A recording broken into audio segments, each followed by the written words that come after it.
So welcome everyone to today's session of the Financial History webinar series.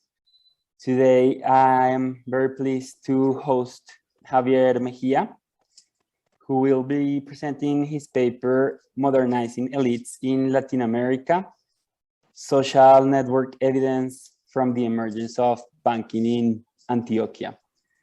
Javier Mejia is a postdoctoral scholar at Stanford University. He has been a lecturer and a postdoctoral associate in economics at New York University, Abu Dhabi, and a visiting scholar at the University of Bordeaux. He received his PhD in economics from Los Andes University. So how the session will work is that Javier will have around 30 minutes or so to present his paper, followed by a Q&A session. We kindly ask you to not interrupt the presentation and leave your questions for the Q&A session. And of course, you can text us in the chat at any point in time, and you can share your questions through the chat or just raise your hands using the reaction buttons, and we'll let you open your microphone and your camera so you can ask the questions after the end of the session. Also, it's important to remember that this session is being recorded and will be uploaded to our YouTube channel.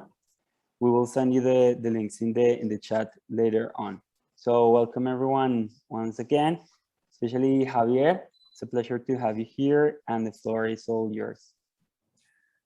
Great, thank you, Sergio, and thank you all for coming. I'm very happy to be here. I need to say that I'm pretty jet lagged. I had things to do in Abu Dhabi. I arrived yesterday from California, so like half of my brain is not functioning at the moment, but hopefully the half that is working does a good job. But just have some patience if I'm a bit sluggish.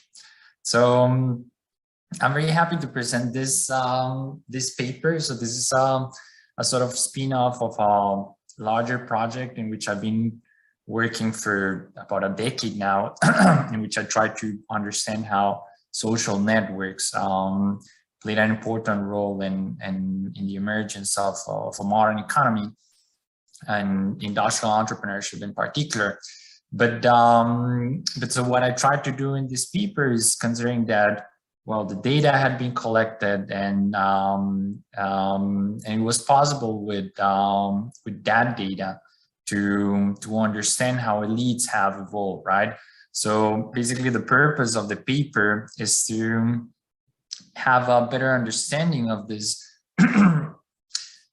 important animal in the history of Latin America, the elites, that are frequently described as fundamental in the evolution of the history of the region, but in my perception, not fully understood well. And I'm going to go into details of why is that in a second.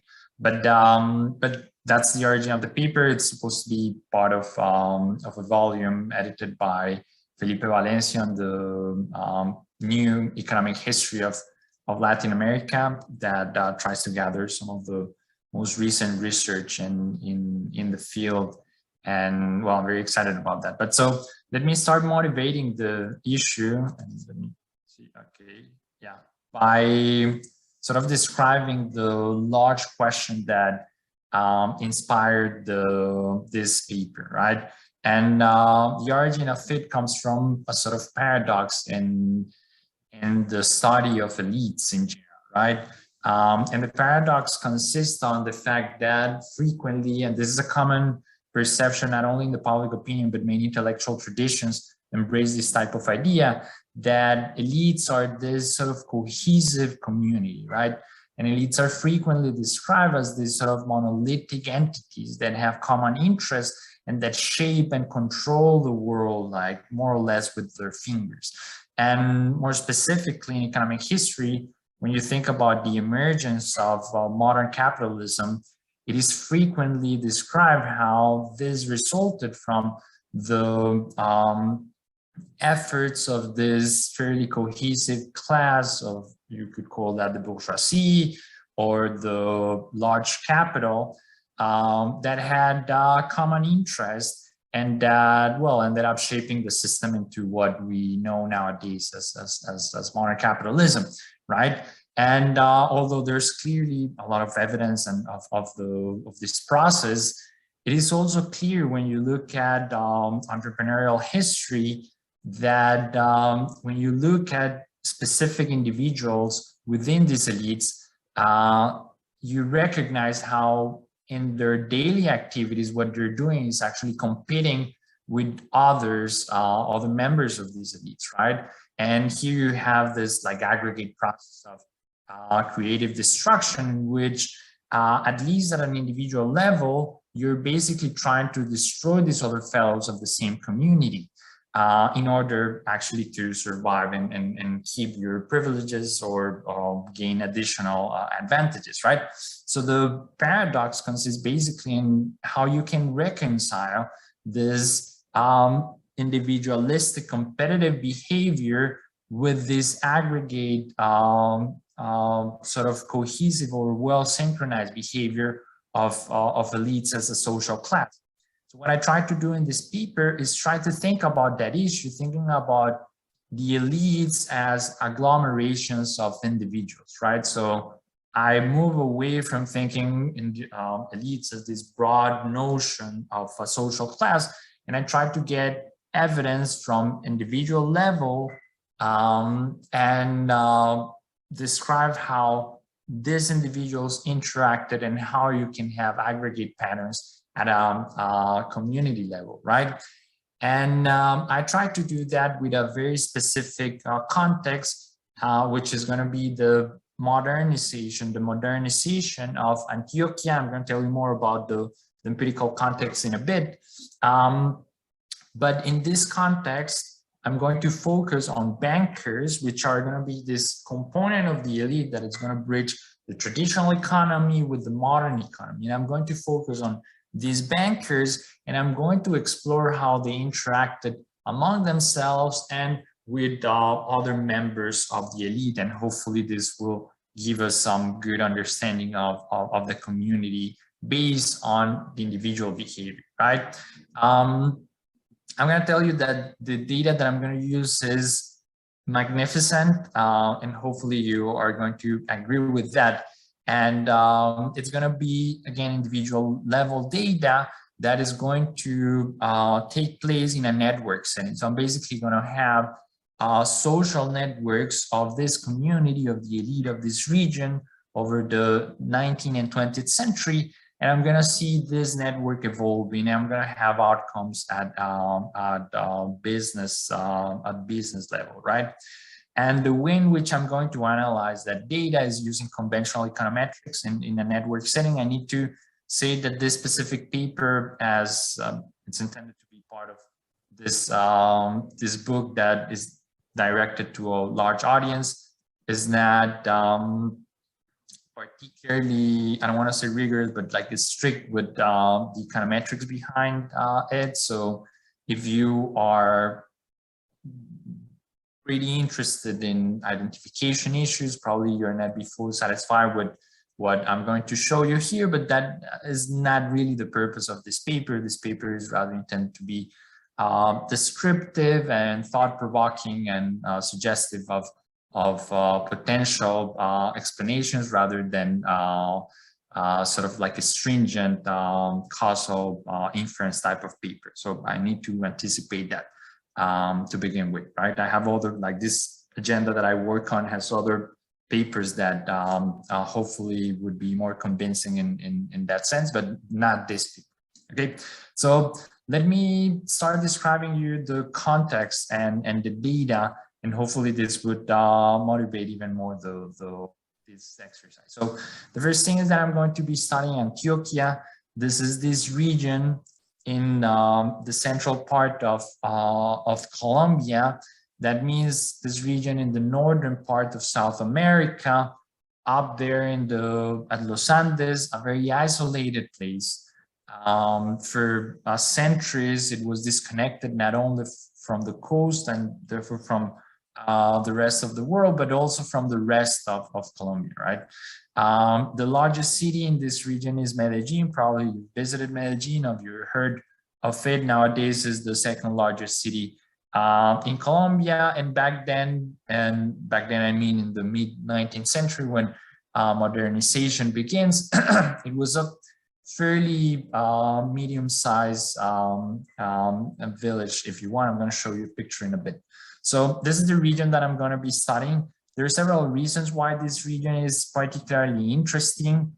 Albert Hirschman would say, when trying to understand how and why Latin America was as it was, he had in mind three particular cases of modernization. And one of those was Antioquia. The other two were Monterrey, Nuevo León as a larger region, and Sao Paulo.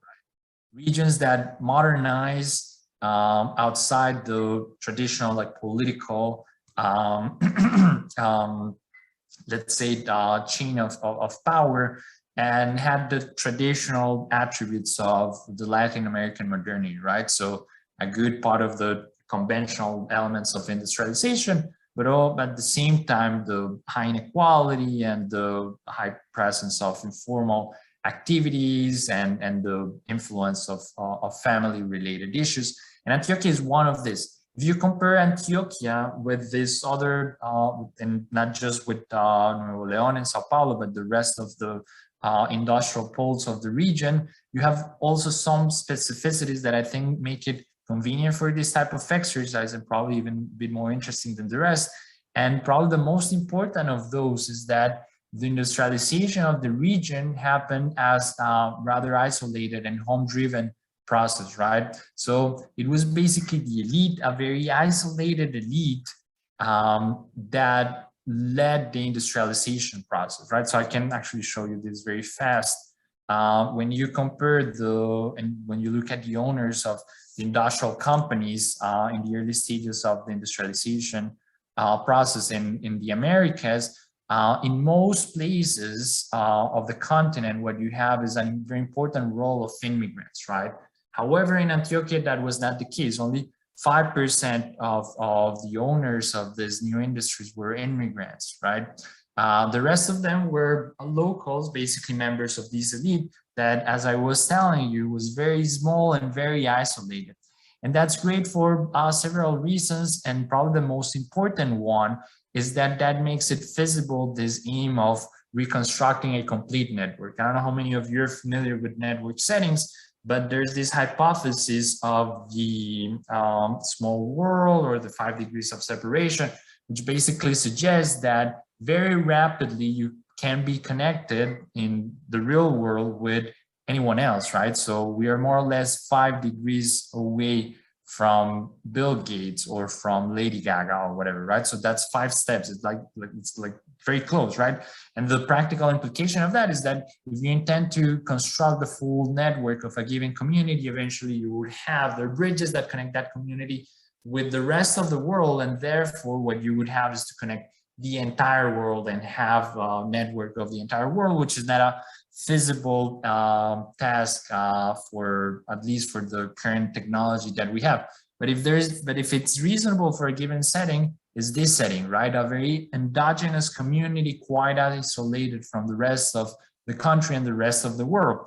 The interesting thing again is that this community was the one that led the modernization of the region. So more or less in the the beginning of the second part of the 19th century, this elite decided to start creating this industrial and modern sector, this industrial modern firms that would eventually become an entire sector and would trigger the industrialization of the region. So that's something that is particular about Antioquia and makes it super interesting and makes it functional for the type of effort of thinking about networks and elites in a practical way. There's another argument that I think makes it interesting to study Antioquia, although it's a region that many of you probably are not interested in the first place. And this is a sort of external validity type of argument, which is that most of the features that you perceive in less developed regions currently in the world share the features of Antioquia before the industrialization, right? So things like very difficult geography, market failures all over the place, a weak state capacity, low living conditions, elements that are prevalent in development economics, and this could be in rural India or rural Afghanistan, are things that were prevalent as well in Antioquia before the industrialization. So I can show you a picture. This is Medellin just before the modernization. It is a lovely small town that does not resemble at all what it is today, which is a fairly large city, right? So what I'm trying to say with that, and here I just provide some like hard data on that, and I want to see if I can get back here. Yep. What I want to say with that is that you can learn something from this episode, even if you're interested in current issues regarding modernization and development, right? So what do? I think about the modernization of this region, and I collected data on the elite, right? So I collected information on something like 1,900 individuals from the late 18th century until the early 20th century, and I collect information on their connections, right? I'm going to tell you in a bit how that happens. In addition, I bring data of all the banks created during this period. Let me tell you about this. Here, I'm sorry, there's a typo. It should say banking firms. So we're talking about banks here. And that information comes from founding charters, secondary sources. But basically, I have information on all the banks created in the region until the Great Depression. I have information on how they operated, in which period, where exactly they were located, the amount of capital that was used to create the banks, the identity of the partners and the board of directors, and I call this the resilience of the bank, right? So we're gonna know like how successful were these banks in a broad perspective. So that's regarding the banks, right? Probably the most interesting part of the data is that is the relational data, so the network data, and that data comes from an exhaustive research on primary and secondary sources, but I spent years of my beautiful youth doing this in the archive. So I visited more than 15 archives. This implied exploring more than 100 primary sources.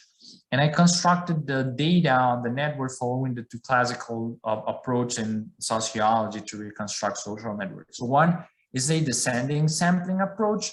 This is the type of methods that you would use and you would find in the peer effects literature. And basically it consists of identifying key dimensions of interactions and basically defining criteria for knowing if people are connected to. So for instance, I would look at schools of the elite, and I would see the students and those that were part of the same school and the same cohort. I would assume that they're connected among themselves, right?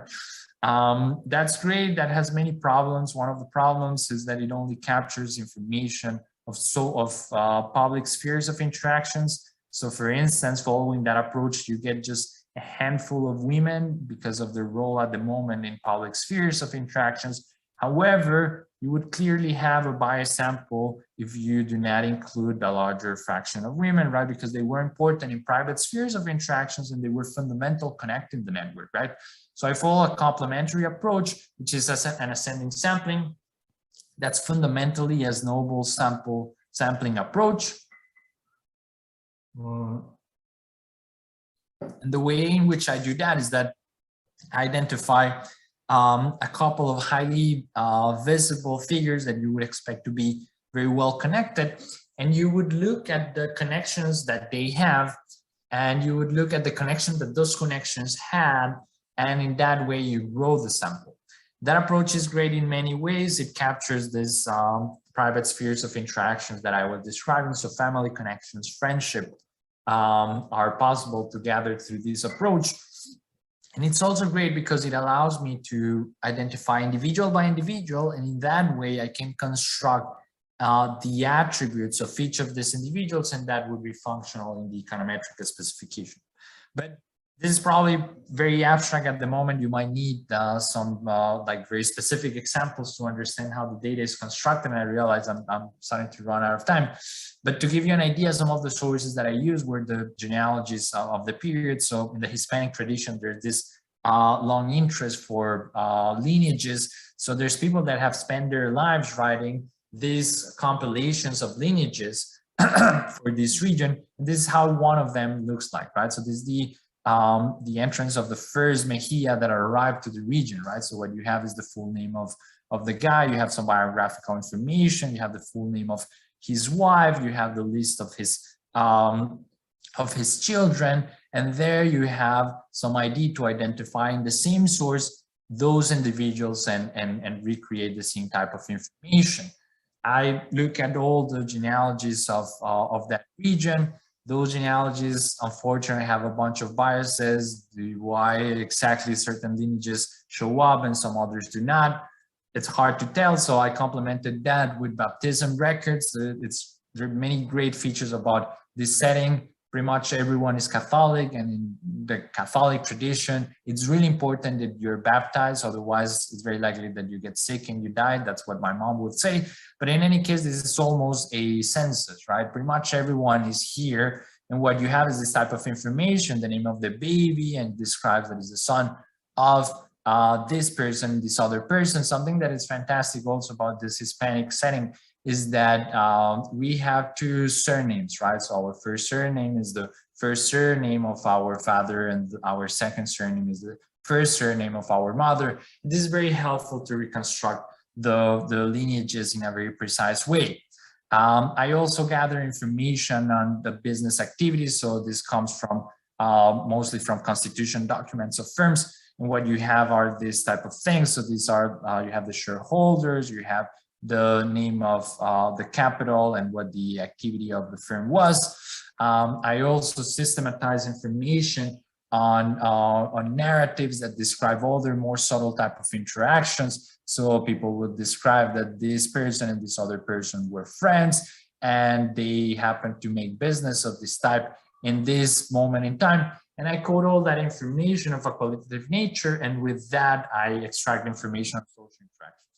One of the biggest challenge here is to do the matching between sources. That's extremely complicated. At that moment, I did that manually. Like today in my research, I use machine learning and artificial intelligence, but I was very happy to have done this manually because, well, it gave me a good sense of what the challenges are. And just to give you an idea, for instance, when you're born in the baptism record, you show up as Juan de la Cruz Maria Uribe, right? But then you grow up and you just sign the documents of the firms that you create as Juan Uribe, right? And the problem is that three of your brothers are also Juan. One is Juan Jose, the other one is Juan Daniel, whatever. And then it's hard to know which is which in this setting. And that's a whole mess. One of the ways in which I solved that out was going to the cemetery of the elite. The great thing is that when you pass away, you're buried, and they record again all the information about your names and your life, and frequently you are buried with your family. So this gives you additional information that allows you to disentangle some of the confusion and allows you to improve the matching quality, right? So the way in which I construct the network is that I define specific criteria of interaction that describe that they were connected, right? So I have 7 dimensions of interaction. I have a family network, a political network, and a few other networks. And each one describe a different dimension of interaction. So the family network is basically composed by people, and they're connected who are part of the same family. And that means being connected if you're a parent, a couple, or the children or sibling of someone, right? Being part of the political network means that you were a public servant and you were part of the same cabinet with these other people, right? So at the end, what I end up having are different networks. So this is the family network. Each dot is an individual. Each edge is a connection. Again, if they're father, husband, wife, or children or sibling. And you have another network. This is intellectual network, for instance, right? You have different nodes, and you have different edges because the interactions are different. What I do is that I collapse all that into one big network in which I weight by number of interactions. And the interesting thing is that this network evolves in time. So I have this for every decade. I'm not going to show you a snapshot, a screenshot of this every decade, but every 25 years. But this is evolving every decade, right? So you can see how the network starts to densify as the snowball grows, and eventually people start to disappear as I stop including people and people start to die. And what I do is that I get rid of the tails of the distribution and I focus on what I call the core period, which is the period for which I have information on banks, right? So let me tell you a few things about banks, and I realize that I spend a lot of time describing the data, but I love the data. I spent years collecting the data, so I guess that a few minutes of time during describing it is not that bad after all. Let me tell you a bit of the basic things that you need to know about the emergence of the banking system here. The first banks emerged in the late 19th century. Most of them happened to be small regional banks. In the early days, you have a free banking system in which banks could issue money. That system lasted for a few decades. Eventually, a centralist type of government took power in Bogota, and they basically centralized the system and tried to exploit the advantages of controlling the monetary policy, and that affected the banking activity in the different regions, including Antioquia. And the system never fully recovered. There was at some point a banking boom in the change of centuries. A good part of that was driven by speculation and the high volatility of the exchange rate that provided a bunch of opportunities to banks. They didn't last much. You can see here this massive crisis that follow up the boom of that period. And then you have a period of what you would call an investment banking approach, in which banks started to invest in the real sector. And I'm going to tell you how that's important in our broader story. So the structure of most of these banks was fairly standard. There were basically two types of banks. You had family banks, which were mostly owned by a given family and a handful of small shareholders. Small shareholders frequently provided work or small amounts of capital. But you also have here the emergence of the first corporations in the region, right? So the Restrepo Encilla and the Vicente Villahijos were family business in which Vicente and his family were part of it. Some of these banks had hundreds of shareholders. And there, this opens the question of how you can have the control over these figures that are this sort of anonymized entities, and how elites can keep a grasp over them, right?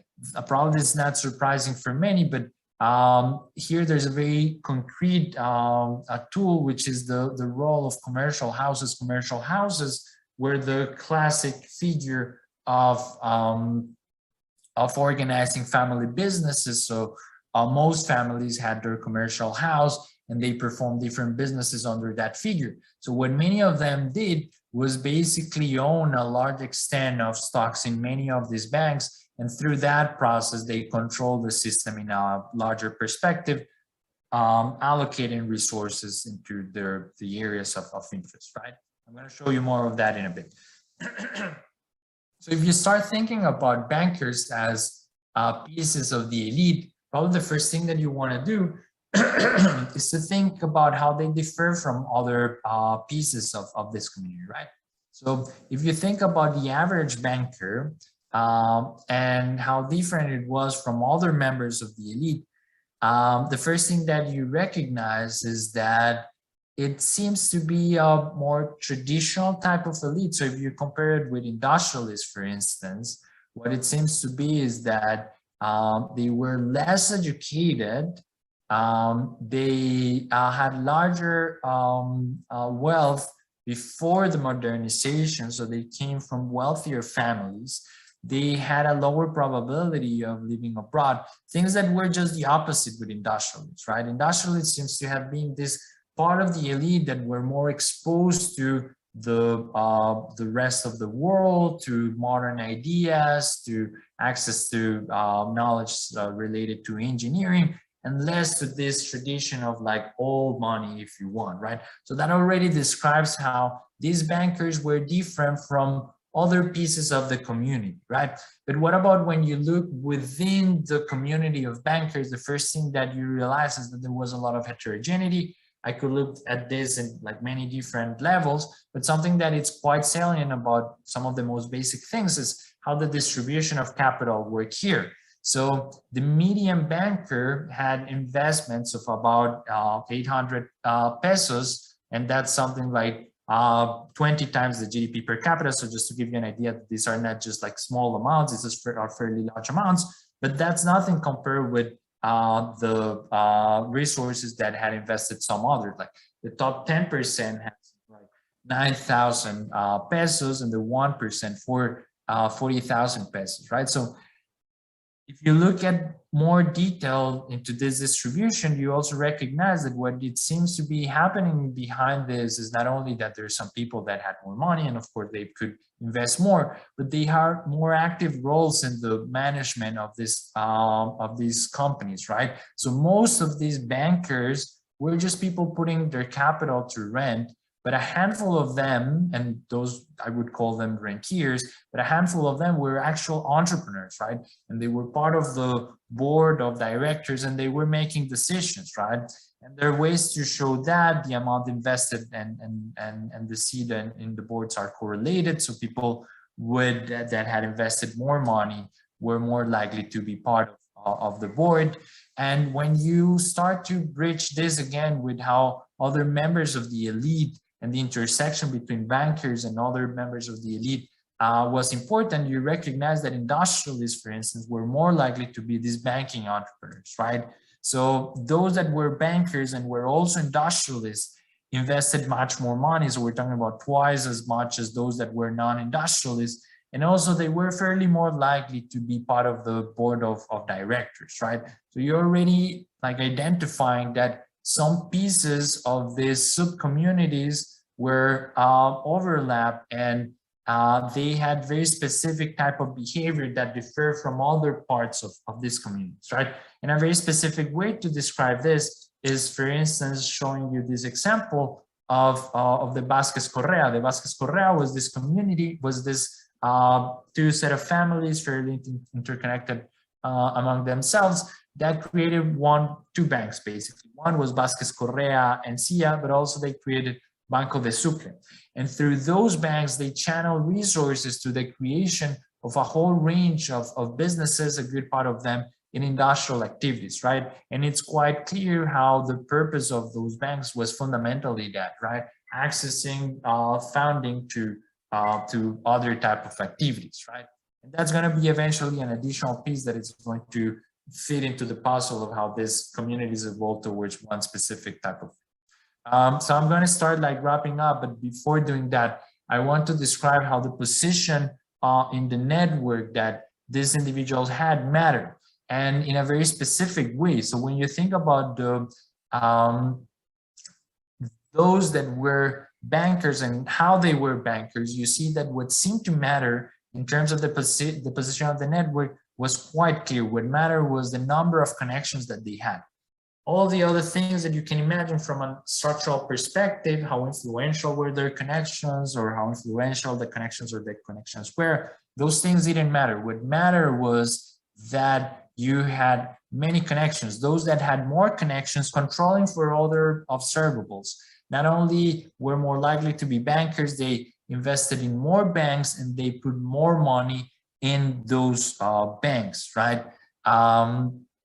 There are ways to show that this is not a reverse causality story, and I do that by exploring the temporal dimension of the data. But the important thing here is to realize how it seems that connections were doors to access to investment opportunities, right? So you had to know people to be accepted into these projects of of being a banker, right? Of being a shareholder of those bankers, of those banks. And I would like to compare this, and I'm going to do this very quickly with some of the findings that I have on some of my other papers on industrial entrepreneurship, because in industrial entrepreneurship, what seems to be quite clear is that what matters is not to have many friends, to have many connections, or to be well connected at a local level, but what matters is to be connected at a global level. What is important in order to be a non-industrial entrepreneur is to be able to connect the bankers with the politicians, with the engineers, with the miners. That's what matters. And I showed this chart from one of my papers in which I exploit the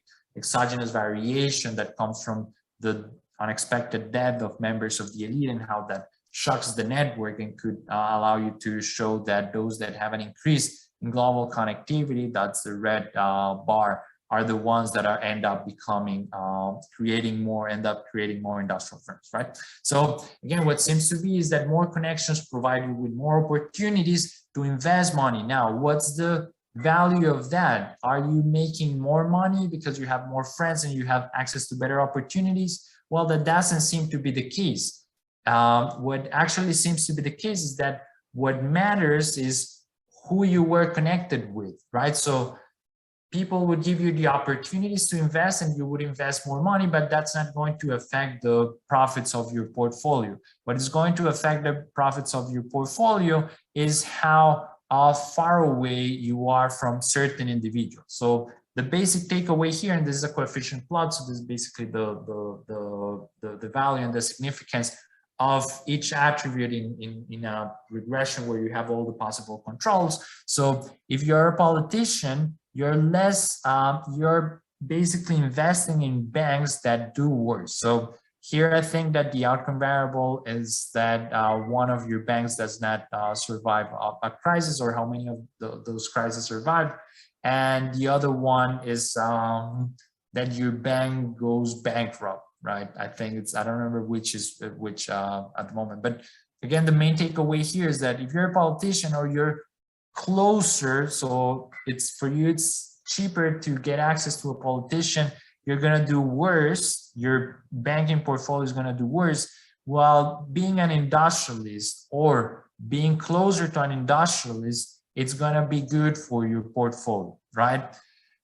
I can only speculate on what are the reasons for that. What seems to be the most reasonable explanation is that industry, as I described with this Vasquez and Compañía story, were a great hedge in terms of where to put your money.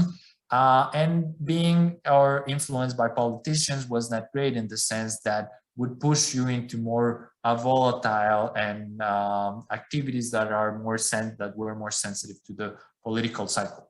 Let me just bring one more issue very rapidly about how these communities eventually evolve and sort of connected eventually, and then I would close with some general remarks, and I'll be very happy to discuss this more extensively. And again, I'm sorry that I took much more time than what I was expecting, but an important narrative here related to the long-term effects of these forces were, and I don't know if this is surprising for you, but it's a very coherent from a theoretical perspective, is that these communities eventually ended up amalgamating, right? A way to see this is to compare this to individuals. This is data from their inheritance record. So Julian Vasquez was this banker. Most of the money that that he had at the time of death was personal loans, and the rest of it was mostly in traditional sectors like real estate, mostly in rural areas, and stocks of these early banks.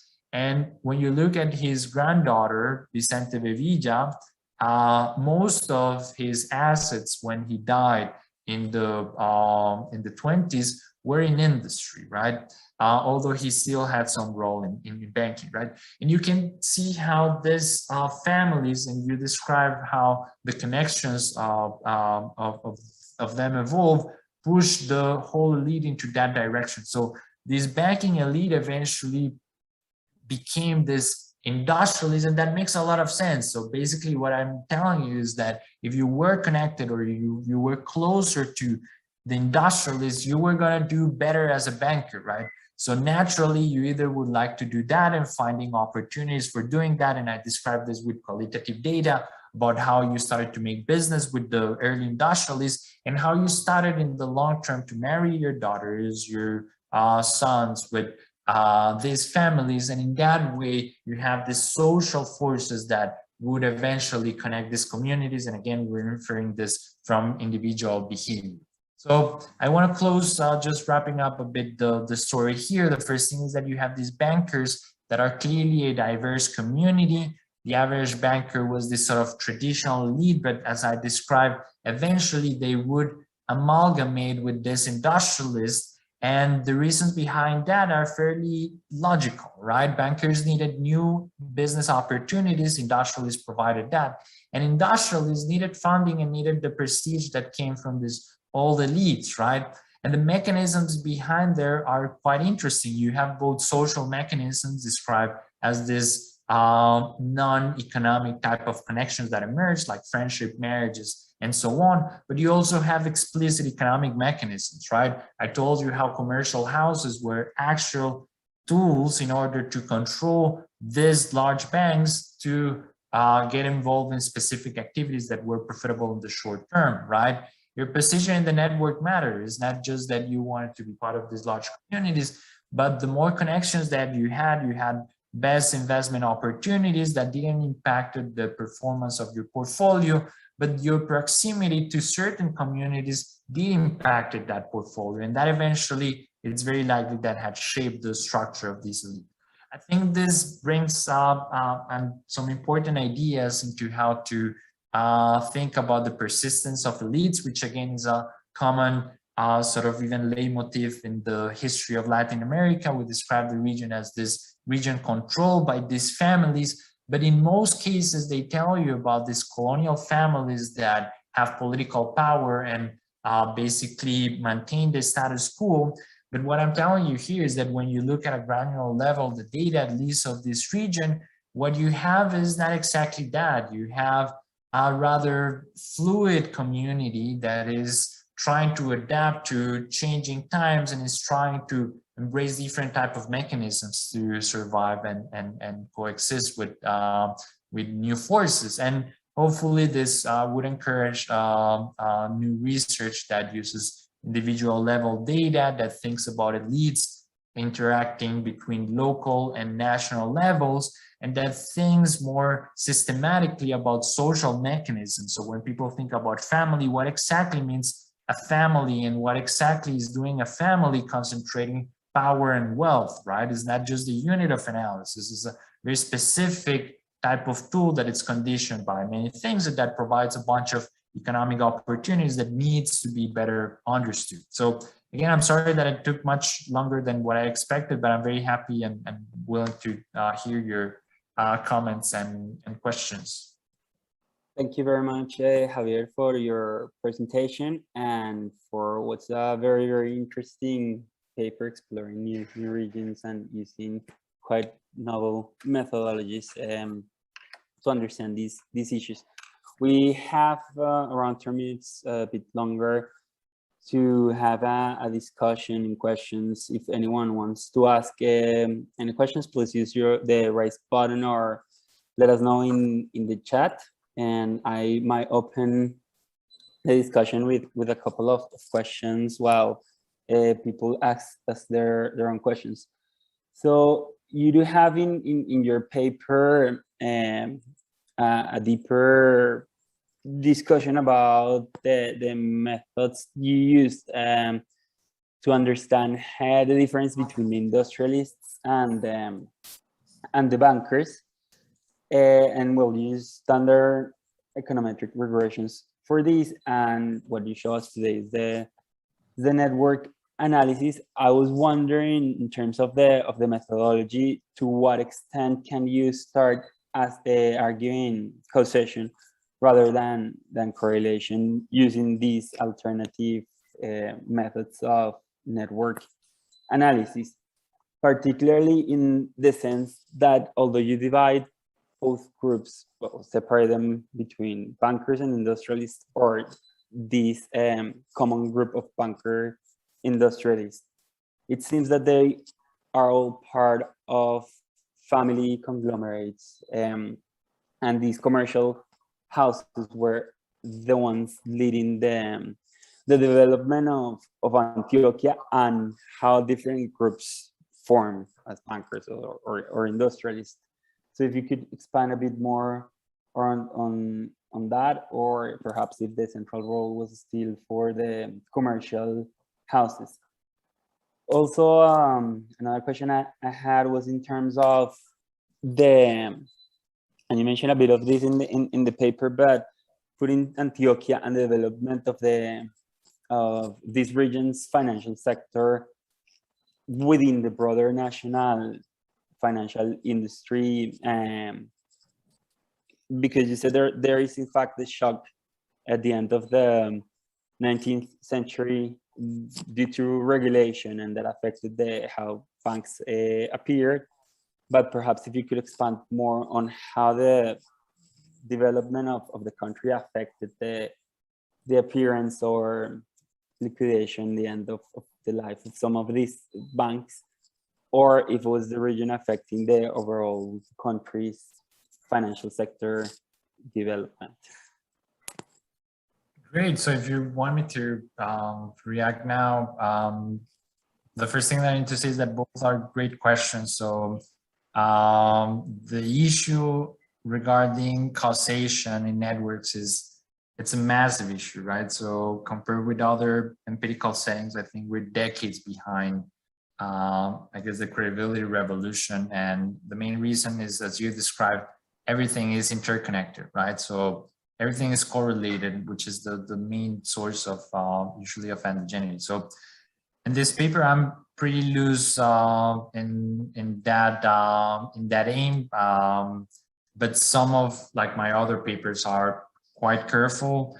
I think that the best approach to deal with that issue, again, considering the methods that we have available, is pragmatism, right? So I think that it's not, and I think in a few years, like people are going to see, like just considering the rate of development of this field, are going to see this type of work as very primitive, although it's a fairly different year, I would say. But so for instance, something that I do in my paper on industrial entrepreneurs is using this exogenous variation that comes from the unexpected death of people, right? So when you're thinking about global connectivity, that's fairly a fairly good strategy, because the death of someone in the network can basically change the entire wiring of the network, right? And if that happens unexpectedly, that's an exogenous shock to the network, right? You're not expecting that happening, and therefore you can frame this in a causal perspective. But even in that context, there are many things that you could say, because if you don't have a second by second observation of the network, then you're not exactly seeing an unexpected reaction, right? Like you would have a few days or months to adapt, and that's a problem, right? So even in that type of settings, I'm fairly cautious describing what I can say does causal, right? In this paper, I'm a bit more loose, again, considering the type of aim of it, which is more descriptive. I think that the field is more promising to evolve in a good direction following that approach, and building on what probably are reckless claims. But it's already interesting to see this descriptive facts, right? So what I really want, to be honest, is that like the field just criticizes what I've been doing, and in that way we convene to something closer to truth, which probably is the scientific expectations of all us. Regarding your second question, what I have to do is that in this period you do have a fairly fragmented financial system. Things start to change, it's true, a bit with the civil war of the late 19th century, but more than anything with the reforms of the Cameron Mission, and this happens in the early 20s of the 20th century, right? Before that, you could easily argue that Antioquia had its own banking and financial system, quite connected to the mining region, and the impact of it and the exposure to what was happening in other regions was, to the best of my knowledge, fairly small, right? Again, this changes very rapidly with the Cameroon mission. By the 1930s, you only have a handful of banks that operated in Antioquia, and you have an important presence of banks from Bogota mostly. But before that, it's fairly small, the impact, I would say. Okay, thank you very much. We have a question from Paula Vedoeli. So, Paula. Hi, Javier. Thank you so much for a great paper and presentation. So I was wondering if you could derive any kind of inference or hypothesis about the direction of the investment given these clusters and connections. For example, I'm thinking whether some clusters privileged certain industrial sectors, or if certain sub-communities or clusters privilege more conservative or riskier investments. So whether the configuration can explain a little bit about the investment decisions, right? So because this could help us understand the emergence of more entrepreneurial behavior on the part of individuals within these communities, right? And the second thing is that I was really struck by, and this is basic life, right? If you get associated with a politician, so probably your portfolio performance will reduce because, as you said, they are the vagaries of the political cycle. But at the same time, there are things that perhaps these measures are not capturing, which are some positive externalities like access to credit or access to concessions, or perhaps the goodwill of a mayor or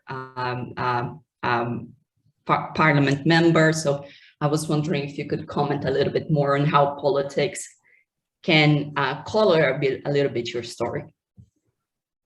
Great, thank you. So let me start with that last question, because I'm quite fascinated by that, and a good part of my agenda tries to deal with that in the sense of describing how social interactions are not trivial, like productive factors, right? There's this classical idea that there's something like social capital, and the more you have of that, the better.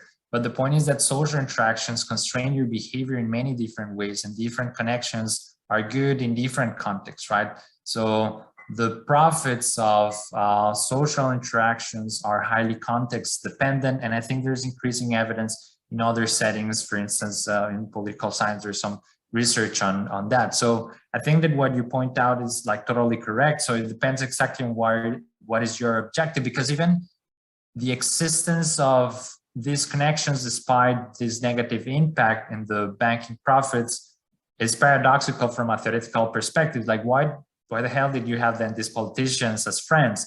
And the most likely answer to that is that they were beneficial in other levels, right? So maybe they were good in other businesses, or they were good in the banking business in a different dimension, right?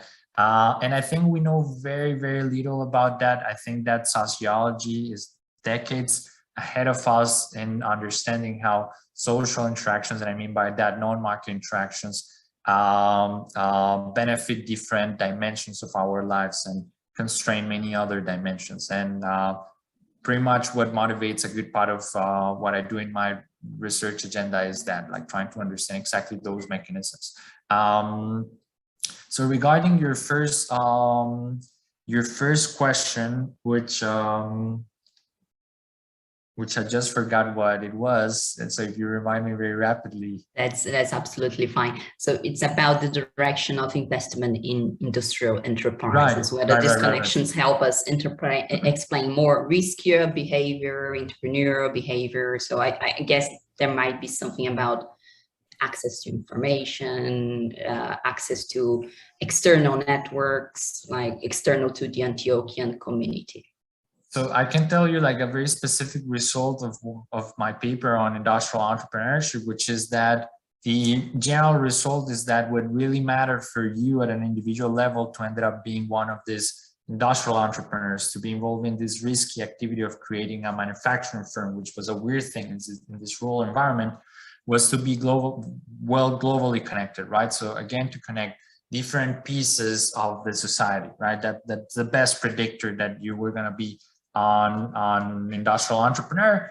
And the question then is why, right? And one of the mechanisms that I identify is that it's not related to, for instance, innovation. So it's not a story that you connect different people and therefore you come up with better ideas, which is something that it's frequently part of the story in the economics of innovation and creativity. But so, and how do I know this? Because I know the type of activities of this firm. So I know, for instance, the number of patents that they had, right? And I recognize that within those that ended up being entrepreneurs, if they were better globally connected, they were not creating companies that had more innovation, that were closer to the frontier, to the technological frontier. But what they were creating were firms that were more resilient, were firms that supported better crisis. So what it seems to be, and the rationale of that the paper finds, is that you were embedded in an environment where markets work quite poorly, right? And being an entrepreneur requires to solve a bunch of problems, right? You need to get the machines from Europe. You need to get someone that repairs the machine when it arrives. You need to train the workers. Those things are imply different type of resources, and you cannot have access to them in the marketplace because this is an environment where markets are incomplete. So what you need to do is to know the right people, and doing that implies to be well globally connected because those resources are spread in society, right? So it's a story more about resilience than, for instance, about innovation and creativity. That doesn't answer the entire question about the investment preferences, but I think it's already a signal of what was useful in social terms in order to be what type of business person. Okay, thank you. So we also want to invite you to register to our coming event that will be taking place on February 14th next year. We'll be hosting Alberto Fenstra, and you can find the links to the WordPress site where you can register in the chat, also where you can subscribe to our YouTube channel, where you'll find this and other recordings. So we will close with one last question by Ignacio Gonzalez here in the chat. It says, very interesting research and amazing work with the data. What happened with the entrepreneurial activity among bankers, industrials after they amalgamated? It would be very interesting to know if this merged elite improved or not the entrepreneurial activity. So that's a good question. I unfortunately do not have any research in the following period, but I can tell you something about the business juncture of Colombia nowadays. And a good part of what is happening nowadays is that we have this large conglomerate. It's called El GEA, El Grupo Empresarial Antioqueño, which in a certain way comes from this period, right?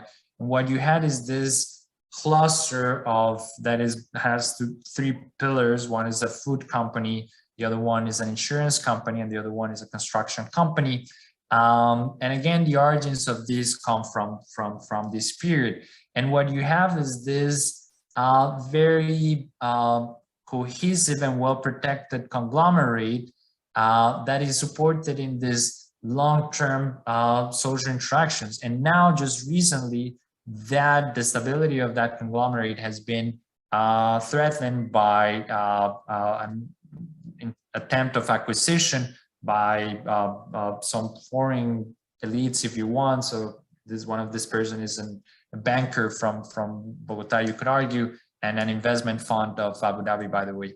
And many people are quite surprised, like we're basically breaking this this equilibrium that has existed for decades. So what I can tell you then is that this arrangement of interconnected ties that go from family connections to business activities has been pretty successful and stable for decades, if not centuries. And that's interesting, but and important and probably very salient. But that doesn't mean that it's not eventually a fragile equilibrium, right? That now could be broken in what seems to be a fairly a small set of moves from foreign threats. Thank you very much, Javier, for your wonderful presentation, that magnificent data set that you have built throughout this year, so we can see at least the beginning of the results of what would be a very interesting research agenda to follow. And thank you to all who attended the session. We wish you very happy holidays for those of you celebrating, and we look forward to seeing you in the next event next year. Thank you very much and see you soon. Thank you. Bye-bye. Bye-bye.